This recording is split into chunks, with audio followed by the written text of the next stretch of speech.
Bien-aimés frères et sœurs dans le Seigneur Jésus-Christ, que la grâce de notre Seigneur et Sauveur Jésus-Christ, l'amour de Dieu le Père et la communion du Saint-Esprit soient avec nous tous. Nous bénissons l'Éternel notre Dieu. Nous lui rendons grâce, nous lui rendons gloire pour le fait qu'il nous dispose aujourd'hui, le frère Wilfred Godéès Ngale et moi, à venir nous intéresser au sujet de cette vidéo, au nom de Jésus-Christ, notre Seigneur Sauveur. Cette vidéo dont le titre est l'homosexualité, zoophilie, déviance sexuelle. Bien-aimés frères et sœurs dans le Seigneur Jésus-Christ, nous savons que nous sommes à la fin des temps. Nous savons que nous sommes à la fin des nations. Nous savons aussi que deux grandes nations de ce monde, la France et les États-Unis, viennent de légaliser, viennent d'accorder le mariage pour tous, le mariage homosexuel. Bien-aimés frères et sœurs, nous connaissons que ce sont deux grandes nations influentes dans ce monde et qui ont une grande influence sur leurs colonies. Et nous savons ce que ça peut apporter comme dégâts. Nous savons aussi que cette pratique de l'homosexualité est déjà vulgaire dans les milieux politiques, dans les gouvernements, je dirais presque tous les gouvernements de la terre, par la franc-maçonnerie, la Rose-Croix. Nous savons que cette pratique de l'homosexualité est déjà vulgaire dans les milieux sportifs, footballistiques. Nous savons que cette pratique de l'homosexuel est déjà vulgaire dans le milieu du showbiz où j'étais avant. Nous savons que cette pratique de l'homosexualité est vulgaire dans presque tous les milieux religieux même. Bien-aimés frères et sœurs. Donc, dans cette vidéo, nous voulons simplement être utilisés par le Saint-Esprit pour apporter à la connaissance de l'Église, pour apporter à la connaissance de ceux qui ne connaissent pas encore notre Dieu, le Saint d'Israël, le Dieu d'Abraham, d'Isaac et de Jacob, ce qu'il dit, ce qu'il pense au sujet de l'homosexualité. Voilà pourquoi, bien-aimés frères et sœurs, nous allons nous laisser conduire par le Saint-Esprit. Le bien-aimé frère Wilfred Godéès Ngale, à qui je dis déjà bonjour, bien-aimé frère. Bonjour, très bien-aimé frère. Et la première question, bien-aimé, que je veux te poser, c'est de nous expliquer ce que c'est que l'homosexualité, de nous expliquer ce que c'est que zoophilie et les déviances sexuelles.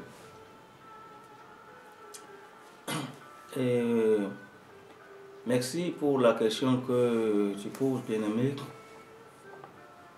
Comme pour la première vidéo que nous avons réalisée sur le pasteur selon Dieu, je disais, n'est-ce pas, que le chrétien ne doit pas s'ériger à chercher ailleurs que dans la Bible.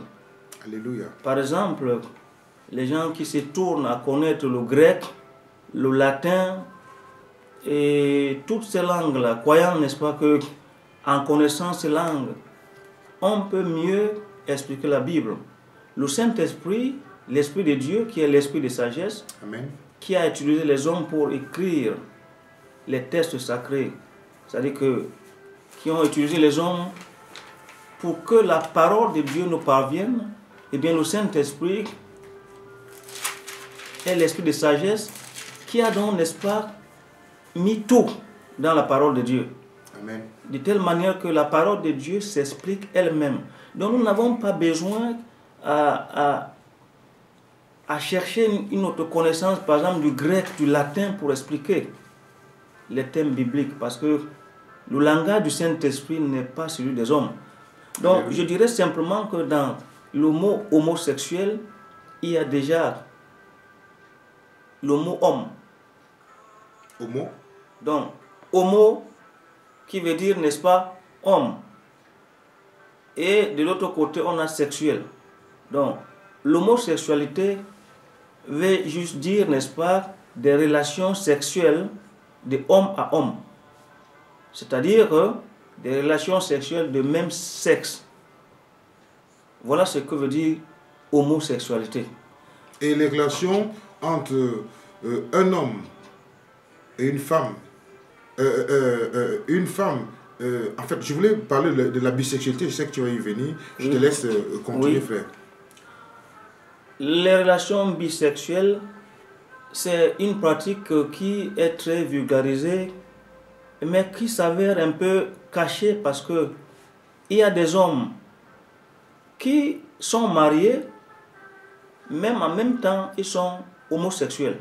C'est-à-dire? Ça veut dire que le même homme qui a la femme couche avec la femme dans sa maison, mais au dehors, il couche également avec un homme. Avec un homme. Avec un homme. De la même façon, la femme a le mari à la maison, mais il couche également avec la femme. Ceux-là aussi sont dans la classe des homosexuels. C'est tout cela qu'on appelle homosexuels. Et donc, vous avez également posé cette question sur la zoophilie. Oui. La zoophilie, c'est une pratique qui est très ancienne, qui remonte de très loin. Et comme l'homosexualité, Dieu a réprimandé, c'était des relations malsaines, impures avec des animaux. Et donc, c'est ça la zoophilie. La zoophilie, c'est le fait que l'homme entretienne des rapports sexuels avec un animal. Ou des animaux. Ou alors des animaux. Et donc, c'est cela, la zoophilie. Les déviances sexuelles, oui. Quelqu'un peut pratiquer les déviances sexuelles sans être homosexuel. Oui. Par exemple, un homme qui couche la femme, pas dans la partie que Dieu a indiquée, mais dans des parties qui ne sont pas, n'est-ce pas, indiquées. Je dirais plus clairement, par exemple, un homme qui couche sa femme par une pénétration buccale, c'est-à-dire que la bouche, ou alors dans, n'est-ce pas, une relation anale, s'il faut, n'est-ce pas, le préciser. Oui. Et voilà ce qu'on appelle les déviances sexuelles. Pour parler de la pénétration par voie buccale, est-ce que bibliquement ça peut s'expliquer? Est-ce qu'il y a un passage, là ça concerne précisément les frères et sœurs dans le Seigneur, parlant précisément des déviances sexuelles? Oui, est-ce que la Bible peut est-ce qu'il y a un passage biblique qui nous explique clairement, comme l'homosexualité, c'est clair, oui. Nous allons arriver, oui. Le Seigneur va nous guider par le Saint-Esprit, te guider à nous expliquer ça plus clairement, tout à fait. Les passages bibliques. Mais est-ce qu'il y a un passage biblique plus clairement parlant des déviances sexuelles qui démontre que cette pratique d'envoyer son sexe dans la bouche de sa femme, ou bien dans l'anus de la femme, il faut dire des choses claires. Oui, je ne veux pas mélanger les deux, je parle précisément de la bouche de la femme. Est-ce qu'il y a un verset biblique, il y a un passage biblique qui démontre ça clairement pour que, surtout nos frères et sœurs qui nous regardent, puissent être édifiés à ce sujet? Oui, Paul parle de ça. Écoutez, oui. La Bible a un caractère pudique. Oui. Ça veut dire que la Bible dit des choses pour, n'est-ce pas, que c'est des choses, n'est-ce pas, qui sont pudiques, mais qui, lorsque l'homme cherche à comprendre, le Saint-Esprit l'amène à comprendre. Oui. Et donc, nous allons juste lire le livre de Romains, d'abord pour cette question. Oui. Excusez-moi. Concernant la déviance sexuelle. Oui. Nous allons lire Romains, le premier livre de Romains. Oui. Au verset 27, qu'est-ce qu'il est écrit? Il est écrit Romains chapitre 1, verset 27. On commence au verset 26 à 27. 26, verset 26. C'est pourquoi Dieu les a livrés à des passions infâmes, car leurs femmes ont changé l'usage naturel en celui qui est contre nature. Voilà. Et donc, pourquoi est-ce que l'usage est naturel? Parce que la femme a une voie naturelle par laquelle, n'est-ce pas, l'homme peut, n'est-ce pas, les hommes, n'est-ce pas, peuvent, n'est-ce pas, je veux dire, faire des relations intimes avec les femmes. Oui. Et bien, quand la Bible parle ici, c'est pourquoi Dieu les a livrés à des passions infâmes, car leurs femmes ont changé l'usage naturel en celui qui est contre nature. Oui. Également, de même, les hommes abandonnant l'usage naturel de la femme. Oui. Et donc, c'est de ça dont on parle ici. Donc, ces pratiques qui sont des pratiques anormales, Oui. des pratiques impures, ce sont ces pratiques que la Bible, au fait, que j'appelle déviance sexuelle. Donc, quelqu'un peut faire des déviances sexuelles sans être homosexuel. Ok. Ouais. Merci pour la précision, bien-aimé frère Ngalin. Donc, nous parlons ici, nous rappelons aux bien-aimés frères et sœurs et à ceux qui regardent cette vidéo, ceux qui vont regarder cette vidéo, que nous parlons ici en tant que des chrétiens, véritables, disciples, enfants de Dieu, disciples de Jésus-Christ. Alors, le frère Wilfred Ngalin, nous voulons savoir exactement l'origine de l'homosexualité. Et très bien aimé. L'origine biblique, pour être plus précis, oui. L'origine biblique de l'homosexualité. D'abord, nous allons partir, n'est-ce pas, à part. D'abord, nous allons lire le livre de la Genèse. Oui. Genèse 1er, à partir du verset 26 à 27. Genèse chapitre 1er. À partir du verset 26 à 27. À 27. Je lis la parole. Genèse chapitre 1er, verset 26-27. Puis Dieu dit, faisons l'homme à notre image, selon notre ressemblance, et qu'il domine sur les poissons de la mer, sur les oiseaux du ciel, sur le bétail, sur toute la verset terre, 27. Et sur tous les reptiles qui rampent sur la terre. Dieu créa l'homme à son image, il le créa à l'image de Dieu, il créa l'homme et la femme. Voilà. Dieu les bénit et Dieu dit, soyez féconds, multipliez-vous, remplissez la terre. Verset 27. Oui. Et donc, nous partons, n'est-ce pas, sur le principe de la procréation. Oui. La procréation exige que les êtres créés soient féconds, d'abord. Oui. S'il n'y a pas fécondité, il ne peut pas avoir de procréation. Oui. La fécondité permet de procréer. Pour qu'il y ait procréation, il faut l'accouplement des deux espèces, tout à fait, mâle et femelle. Tout à fait. C'est par ce principe divin que tous les êtres ont multiplié sur la terre. Tout à fait. Les hommes et les autres espèces ont multiplié par ce même principe divin. D'abord, la loi naturelle de l'électricité exige que la lumière se produise par le contact d'un pôle positif et négatif. Tout à fait. À moins que la science ne donne autre chose aujourd'hui, mais la lumière se produit, n'est-ce pas, par le contact, c'est-à-dire que d'un pôle positif et négatif. Et donc, ça veut dire que les lois naturelles elles-mêmes, si elles sont chamboulées, la création tout entière peut n'est-ce pas, et automatiquement chamboulée. Oui. À plus forte, n'est-ce pas, raison, les lois divines. Alors pour revenir à l'origine de l'homosexualité. Oui. Et donc, nous allons donc lire le livre de la Genèse 3, Genèse chapitre 3, oui. À partir du verset 1er à 24. Genèse chapitre 3, verset 1er à 24.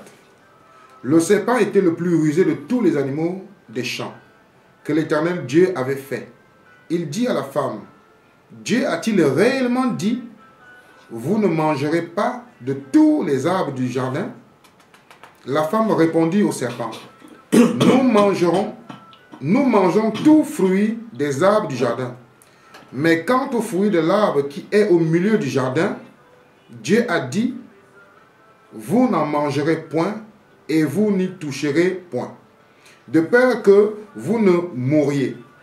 Alors le serpent dit à la femme, vous ne mourrez point, mais Dieu sait que le jour où vous en mangerez, vos yeux s'ouvriront et que vous serez comme Dieu, connaissant le bien et le mal.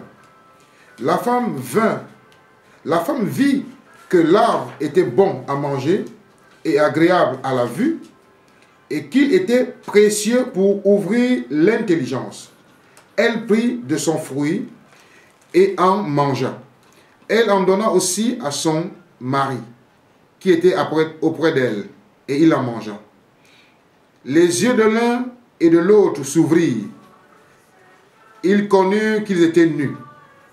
Et ayant cousu des feuilles de figuier, ils s'en firent des ceintures. Alors ils entendirent la voix de l'Éternel Dieu qui parcourait le jardin vers le soir. Et l'homme et sa femme se cachaient loin de la face de l'Éternel Dieu, au milieu des arbres du jardin. Mais l'Éternel appela l'homme, et il lui dit, « Où es-tu » Il répondit, « J'ai entendu ta voix dans le jardin, et j'ai eu peur, parce que je suis nu, et je me suis caché. » Et l'Éternel Dieu dit, « Qui t'a dit que tu es nu? Est-ce que tu as mangé de l'arbre dont je t'avais défendu de manger? » L'homme répondit, « La femme que tu as mise auprès de moi m'a donné de l'arbre, et j'en ai mangé. » Et l'Éternel Dieu dit à la femme, « Pourquoi as-tu fait cela? » La femme répondit, « Le serpent m'a séduite, et j'ai mangé, et j'en ai mangé. » Verset 14, Genèse chapitre 3, verset 14. L'Éternel Dieu dit au serpent, « Puisque tu as fait cela, tu seras maudit entre tout le bétail et entre tous les animaux des champs.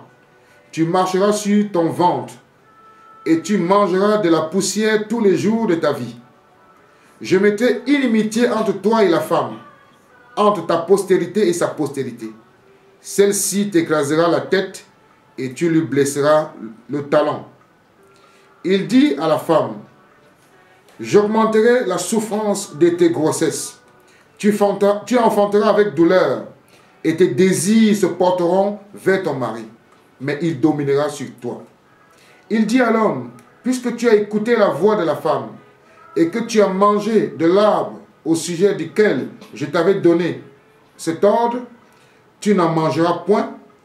Le sol sera maudit à cause de toi. C'est à force de peine que tu en tireras ta nourriture tous les jours de ta vie. Il te produira des épines et des ronces, et tu mangeras de l'herbe des champs. C'est à la sueur de ton visage que tu mangeras du pain, jusqu'à ce que tu retourneras dans la terre d'où tu as été pris, car tu es poussière et tu retourneras dans la poussière. Adam donna à sa femme le nom d'Ève, car elle a été la mère de tous les vivants. L'Éternel Dieu dit à Adam et à sa femme, l'Éternel fit à Adam et à sa femme des habits de peau, et ils en revêtit. L'Éternel Dieu dit, voici l'homme est devenu comme l'un de nous pour la connaissance du bien et du mal. Empêchons-le maintenant d'avancer sa main, de prendre de l'arbre de vie, d'en manger et de vivre éternellement. Et l'Éternel Dieu dit, et l'Éternel Dieu le chassa du jardin d'où il avait été pris. C'est ainsi qu'il chassa Adam et il mit à l'orient du jardin d'Éden les chérubins qui agitaient une épée flamboyante. Les chérubins qui agitent une épée flamboyante pour garder le jardin de l'arbre de vie. Merci bien-aimé. Nous voyons très clair que dans ce chapitre, il nous est parlé ici du péché de nos premiers ancêtres. Amen. En fait, d'abord, l'origine de tout ceci, c'est le péché, n'est-ce pas, de nos premiers ancêtres. Ce péché, n'est-ce pas, qui agit dans nos veines, qui agit, n'est-ce pas, dans notre âme, dans notre conscience. Oui. Et c'est ce péché qui ruine la nature humaine, qui a conduit même la création dans la déchéance. Et c'est à cause de ce péché que l'homme a perdu, n'est-ce pas, les pédales. À cause de ce péché, l'homme ne sait plus qui il est. Mais nous voyons très bien que même jusque-là, il n'y avait pas l'homosexualité. Bien que l'homme ait péché, n'est-ce pas, A chuté. il n'y avait pas l'homosexualité. Tout à fait. Mais nous allons donc voir quand est-ce que la corruption a commencé sur la terre. Parce que la Bible nous parle, n'est-ce pas, de la corruption du genre humain. Nous allons lire dans le livre de la Genèse, chapitre 6, versets 1 à 7. Genèse chapitre 6, versets 1 à 7. Lorsque les hommes eurent commencé à se multiplier sur la face de la terre, et que les filles leur furent nées, les fils de Dieu virent que les filles des hommes étaient belles, et ils en prirent pour femmes parmi toutes celles qui choisirent. Alors l'Éternel dit, « Mon esprit ne restera pas à toujours dans l'homme, car l'homme n'est que chair, et ses jours seront de 120 ans. » Les gens étaient sur la terre en ces temps-là. Il en fut de même après que les fils de Dieu furent venus vers les filles des hommes et qu'elles leur eurent donné des enfants. Ce sont ces héros qui furent fameux dans l'Antiquité. L'Éternel vit que la méchanceté des hommes était grande sur la terre et que toutes les pensées de leur cœur se portaient chaque jour uniquement vers le mal. L'Éternel se repentit d'avoir fait l'homme sur la terre, et il fut affligé en son cœur. Et l'Éternel dit, j'exterminerai de la face de la terre l'homme que j'ai créé, depuis l'homme jusqu'au bétail, aux reptiles et aux oiseaux du ciel, car je me repens de les avoir faits. Amen. Amen. Bien-aimés, nous voyons, n'est-ce pas, que dans ce livre de Genèse 6, Dieu nous parle de quelque chose qui s'est passé. Et c'est même cette chose qui a écourté la vie de l'homme. Nous savons très bien que l'homme qui a vécu le plus dans les temps bibliques, c'est Méthusélah, qui a vécu 969 ans. Amen. Bien-aimé, tu peux vraiment nous lire parce que il faut qu'on voit ces choses-là. Méthusélah, Genèse chapitre Méthusélah, et l'homme qui a le plus vécu, je crois que c'est dans Genèse chapitre 10.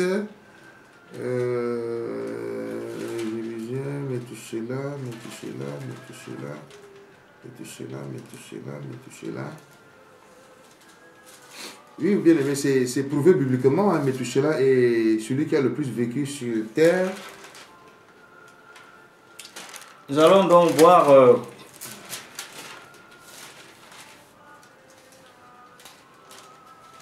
Méthusélah. Tu as trouvé? Genèse chapitre 40, donc voici la postérité des fils de Noé, Sem. Nous allons partir, n'est-ce pas,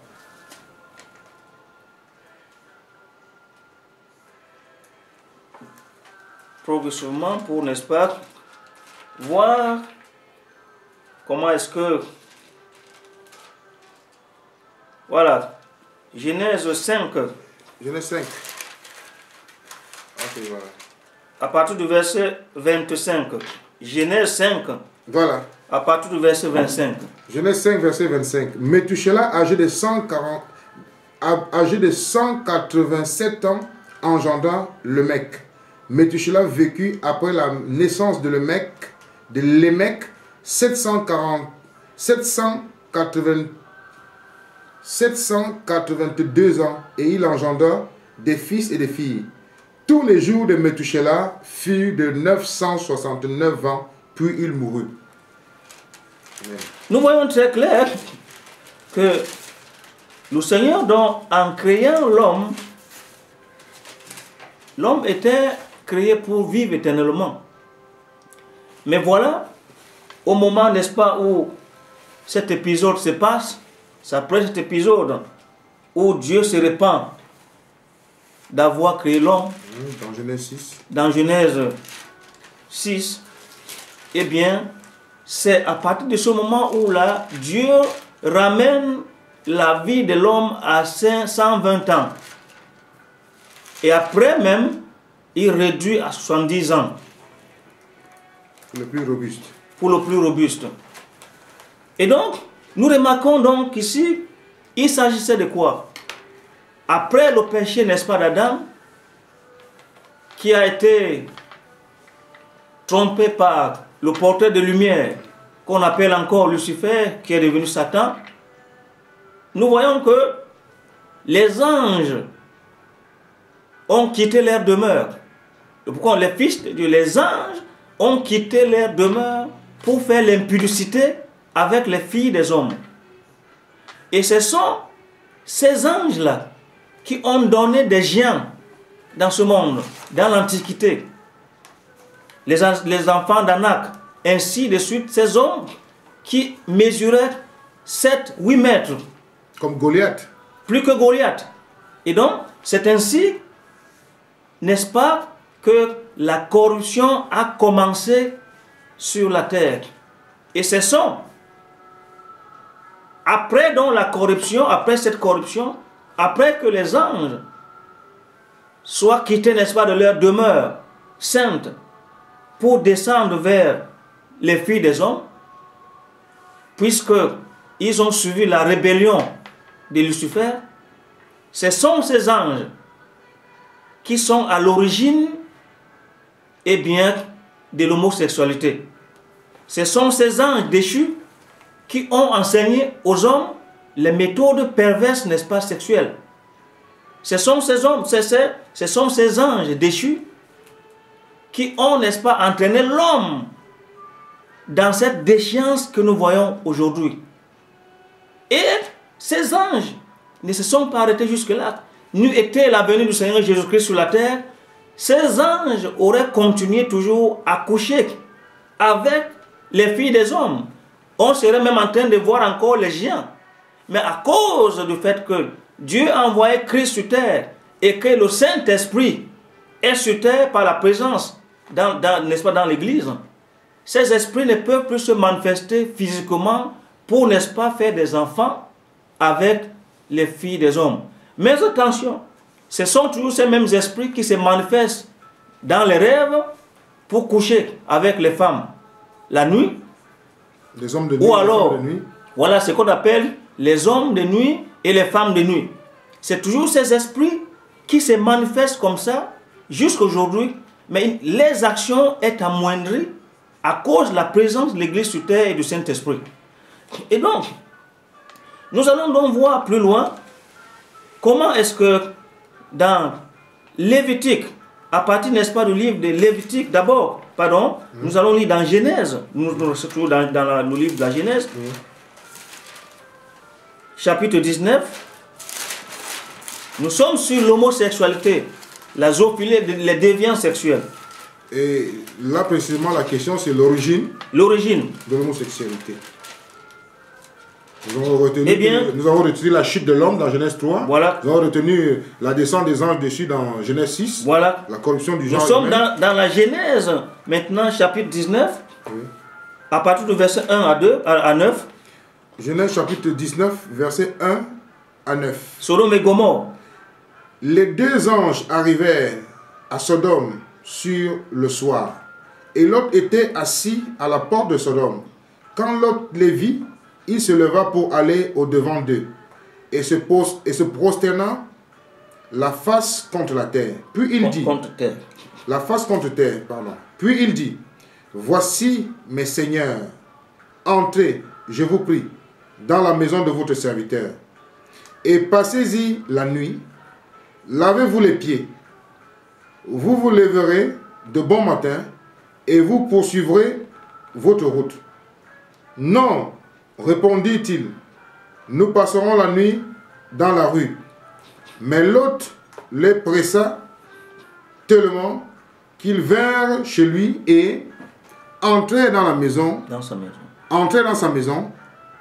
Il leur donna un festin et fit cuire des pains sans levain, et ils mangèrent.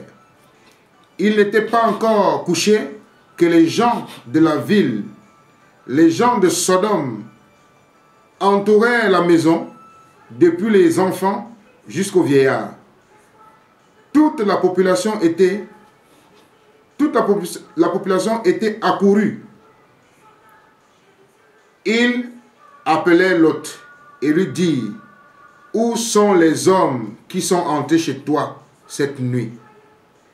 Fais-les sortir vers nous pour que nous les connaissions. Pour que nous les connaissions.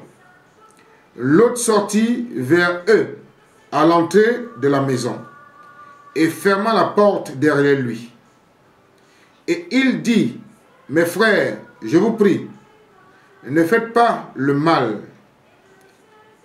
Verset 8. Jusqu'au verset 8. Oui. J'ai 2 filles. Voici. Genèse chapitre 19, verset 8. J'ai 2 filles qui n'ont point connu d'homme. Je vous les amènerai dehors et vous leur ferez ce qu'il vous plaira. Seulement, ne faites rien à ces hommes, puisqu'ils sont venus à l'ombre de mon toit. 9. Il dit: retire-toi. Il dit encore: celui-ci est venu comme étranger et il veut faire le juge. Eh bien, nous te ferons pire qu'à eux. Et pressant l'autre avec violence, ils s'avancèrent pour briser la porte. Les hommes étendirent la main, firent rentrer l'autre vers eux dans la maison et fermèrent la porte. Et ils frappèrent d'aveuglement les gens qui étaient à l'entrée de la maison, depuis le plus petit jusqu'au plus grand, de sorte qu'ils se donnèrent une peine inutile pour trouver la porte. Amen. Amen. Il y a quelque chose qui est frappant ici, c'est que au 4e verset, il est écrit: il n'était pas encore couché que les gens de la ville, les gens de Sodome, entouraient la maison, depuis les enfants jusqu'aux vieillards. Toute la population était accourue. Et voilà donc ici ce qui relate expressément la méchanceté, la corruption qui était dans cette ville de Sodome. Dans le cœur, n'est-ce pas, des hommes. Non seulement pas des vieillards, mais des enfants. Ça veut dire que c'était une pratique que tout le monde connaissait à Sodome. Parce qu'ici, ces gens viennent, n'est-ce pas, chez l'autre, des anges. Heureusement qu'ils étaient des anges. L'autre leur dit: ne faites pas du mal à ces hommes. J'ai 2 filles ici, je vous les donne, vous allez faire ce que vous voulez. Je préfère les donner. Ils ont refusé. Ils ont dit non. Nous voulons plutôt connaître, n'est-ce pas, connaître ici, que nous connaissions ici. Nous, il dit, fais-les sortir vers nous pour que nous les connaissions. Ici, ce verbe ici, c'est que nous les couchions, c'est-à-dire que nous puissions, n'est-ce pas, coucher avec eux. Et donc, voilà, n'est-ce pas, ici, c'est clair, eh bien, c'est donc de cette pratique qui ne date pas d'aujourd'hui. Mais cette pratique relève de l'Antiquité à cause, n'est-ce pas, que l'homme a chuté. L'homme, n'est-ce pas, c'est le péché originel qui coule dans son sang. Le péché originel, n'est-ce pas, qui marche dans son sang. Le corps de l'homme est une usine qui fabrique le péché permanemment. Le cœur de l'homme, c'est une usine qui bourre à chaque minute, à chaque heure, et qui fabrique le péché. C'est pour cette raison que il n'y a que la grâce de Jésus-Christ. Il n'y a que Jésus-Christ seul. Amen. Il n'y a que la puissance du sang de Christ. Amen. Pour sortir l'homme de cette déchéance du péché. Et donc, nous allons voir que aujourd'hui, il n'y a pas seulement l'homosexualité. Les hommes ont quitté le cap, même de l'homosexualité, ils sont tombés même aussi dans la zoophilie. En fait, c'est quoi la zoophilie? Nous avons défini tout à l'heure qu'il s'agit des rapports impurs. Je ne dirais même pas sexuels, mais des rapports impurs entre hommes et Animal ou animaux. Voilà. Et donc, nous allons lire dans Lévitique 18, à partir du verset 22 à 23. La zoophilie.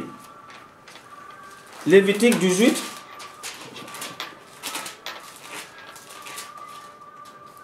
À partir du verset 22. Qu'est-ce qu'on dit? Lévitique 18, verset 22-23. Tu ne coucheras point avec un homme comme on couche avec une femme. C'est une abomination. Voilà. Ici, ça veut dire que quoi? Ça veut dire que le Seigneur parle de ça parce que ça a existé. Nous sommes très bien d'ici. Après, n'est-ce pas, le livre de la Genèse, ça. Et donc, le Seigneur parle ici des actes qui se commettaient déjà. Le Seigneur parle ici à quel peuple? Au peuple d'Israël. Il parle au peuple d'Israël parce que le peuple d'Israël étant... Pardon. Le peuple d'Israël étant en Égypte, ayant passé plus de 430 ans en Égypte, était imbu de toutes ces pratiques qui se pratiquaient en Égypte. À leur sortie de l'Égypte, ils sont sortis avec ces pratiques. De la même façon que lorsqu'ils ont été déportés à Babylone, de retour de leur exil, ils ont ramené, n'est-ce pas, des pratiques babyloniennes. Et donc, le peuple juif était imbu très profond dans ces pratiques. Et non seulement le peuple égyptien, mais tous les peuples païens avaient ces pratiques. Et donc, Dieu donc parle donc de ces pratiques ici pour, n'est-ce pas, rappeler à son peuple. Il dit au verset 23, tu ne coucheras point avec une bête pour te souiller avec elle. La femme ne s'approchera point d'une bête pour se prostituer à elle. C'est une confusion. Abomination. La Bible dit même c'est une confusion. Pourquoi la confusion? Parce que l'homme n'est pas